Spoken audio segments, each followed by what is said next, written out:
Ngayon naman ay ipapakita ko sa inyo kung paano mag-install ng BlueStack. Actually, malamang alam nyo na to. Pero I'm just showing this para, kasi yung purpose ko dito is, kung madalas kayo na gumagawa ng demo or ng gusto niyo ipakita yung anything na ginagawa niyo sa cellphone. Kung katulad nyo ako na medyo hindi high-end yung cellphone na walang video capture. So ito yung the best way. Mag-install kayo ng BlueStack nyo sa Windows nyo or sa Mac OS nyo. Tapos ayun, dito nyo gawin, and then using video capture software, may papakita nyo yung gusto nyo ipakita. At pwedeng mas high resolution pa compared dun sa cellphone. So antayin lang natin mag-download. Ano na bang version to? This is version 10. Actually, kung ako sa inyo, kung medyo ang inyong processor ay nasa, ano sabi niya, installation of BlueStack is interfering with the current attempt of installing warning, this will resolve the game. Wag, parang gusto kong i-keep yung aking keep na lang, keep. Kaya lang, kung kinip ko, so ibig sabihin siya mag-install. Hindi, mag-install siya. Ano na yon? Ano yung sinasabi ko? Kalimutan ko tuloy. Ayan, ang purpose ko rito, kaya ako pinapakita to is kung gusto nyo nga magpakita ng mga demo or anything tutorial like we do sa inyong cellphone, at katulad ko rin kayo na hindi high-end yung cellphone, ay mas the best na gamitan nyo ng BlueStack using your Windows or Mac OS na computer. Asa na yon? So Google Play. Kaya ako to ini-install nga pala, no, dahil yung pagbabayad na gusto ko ipakita sa inyo, yung pagbabayad ko ng domain renewal ko using DragonPay, kasi hindi nag-push yung ating payment through our debit card. So nag-opt na lang ako ng DragonPay. So si DragonPay ay kailangan mo siyang i-transact through cellphone pa rin, kasi using GCash. Yung GCash kasi ang pay bill bills, GCash bill pay ang ginamit kong option para bayaran yung DragonPay. So yun nga, using my cellphone para sana man ipakita sa inyo. Hindi tayo pinagpala sa cellphone. So BlueStack muna tayo. Inan-install ko to kasi na-addict ako sa MI4 So ano to? I wanna keep my old files. Something went wrong. Failed. Use current version. Try again nga natin.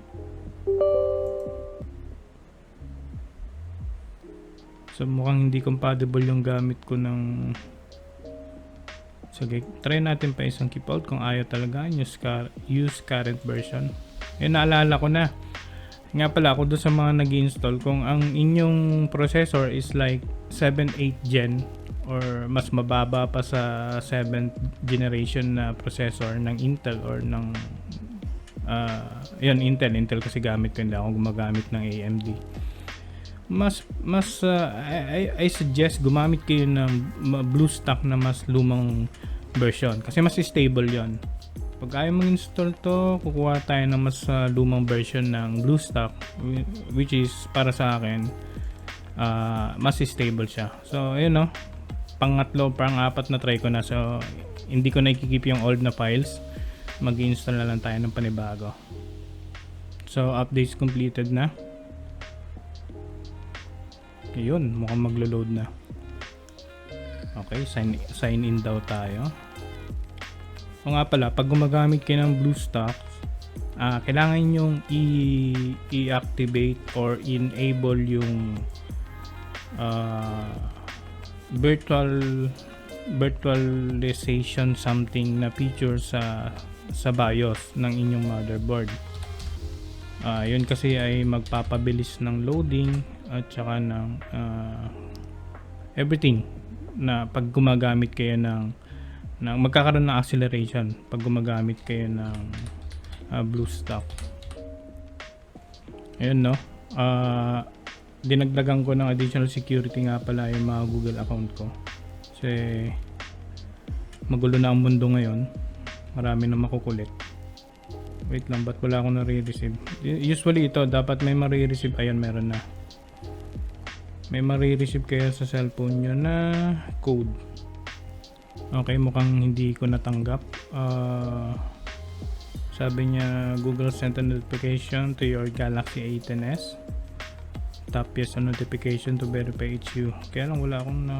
okay. Open your YouTube app. Open natin ang ating YouTube app sa ating cellphone. Sana may pakita ko, pero pasensya na. Low end ang ating cellphone. Okay, ito meron na akong na-receive. So, i-click ko lang yung yes. Ayun. So, na-verify ko na siya.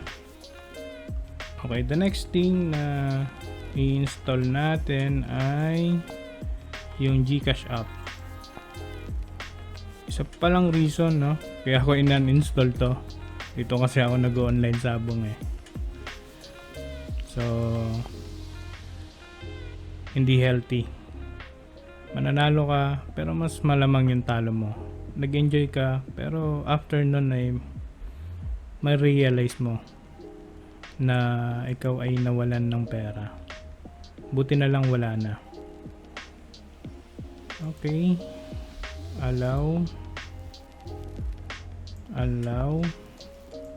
Actually, I can allow all this tawag nito, yung parang restriction kasi ako naman to, BlueStacks naman to eh. Okay, login tayo.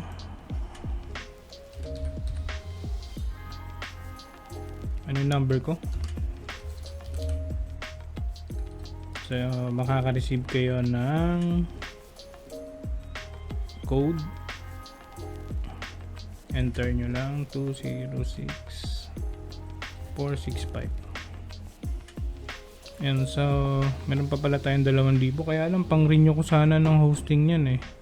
Pero mas importante yung domain name, kasi kahit ma-renew natin yung hosting kung wala naman yung domain name natin doon na kung saan natin i-up yung website natin. So unahin ko na muna to.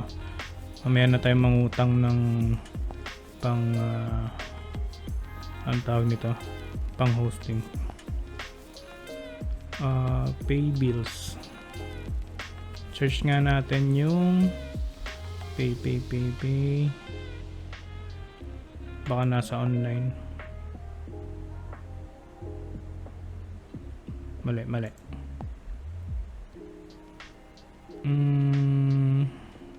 Ito, bills.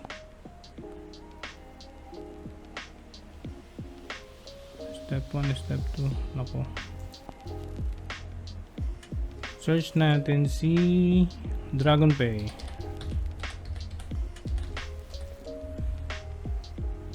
Diyan ka ba? DragonPay. Yun. Ang amount natin, mamaya ka na nga. Check natin yung ating email.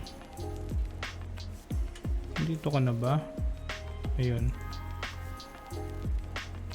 Meron na ako nabuksan kanina eh.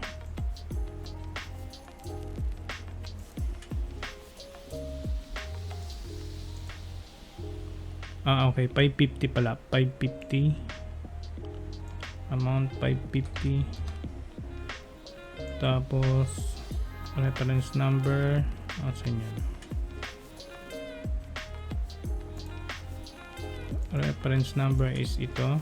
Try natin kung kaya siyang i-copy para hindi na natin i-type at hindi na rin tayo magkamali. Ayaw. So, kailangan natin kopyahin. 3ZEG2. Pwede palang gamitin yung G-credit. So, gagamitin ko yung G-credit natin para hindi mabawasan yung pambili natin ng hosting, pambayad natin ng hosting. So, G-credit na muna. Alam mo ba, dati ko to 3,000 to. Ewan mo nangyari. Bakit naging 2 na lang? So double check nyo lang yung reference number kasi importante yan. 3ZEG2ST8. Okay. Okay, let's confirm. Oh, may charge na 10 pesos. Okay lang. So, okay, so check natin yung account natin ulit kay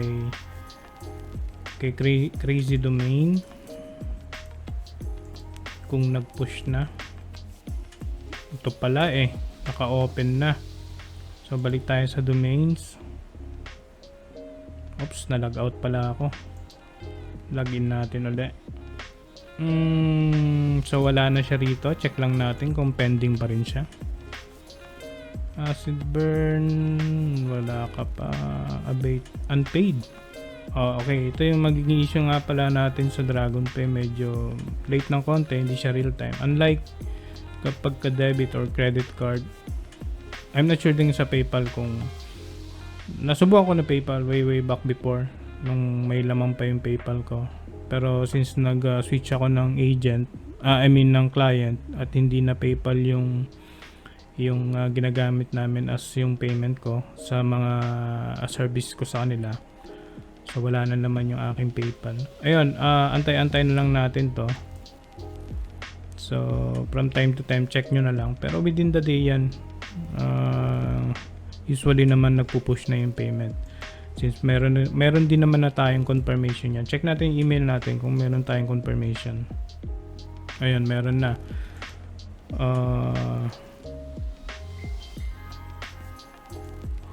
So yan, congratulations. This is to confirm that your payment has been completed. So meron na tayong reference merchant. Ano ba to? Basta importante meron na tayong reference number. Just in case na hindi ma-renew yan within the day, ko-contact tayo kay customer service ni Crazy Domain, tapos i-submit lang natin tong mga details na to para alam nila na tayo ay bayad na. Ito rin yung payment natin, notification natin from GCash na tayo ay bayad na kay DragonPay. So that's it. Antay na lang tayo and see you sa next video natin, no? Remember, we have three section na i-discuss paano kayo magkaroon ng website, paano nyo may up yung profile nyo online, paano kayo magkaroon ng online visibility, kumbaga magkaroon ng website and all of that. Ang labanan na kasi natin ngayon is syempre dapat may negosyo ka man or may nag-apply ka man sa trabaho or whatever, dapat meron kang online presence para that somehow validates na ikaw ay credible or nagdadagdag siya ng credibility kapag meron kang online, lalo sa mga business. So ayun, see you sa next video natin. Nga pala, no, sorry, ang ating checklist, unang-una is yung ating domain name, pangalawa is yung hosting service natin, at pangatlo is yung platform na gagamitin natin. It's either CMS yan, HTML or whatever. Di balit i-discuss ko yan in detail sa ibang video.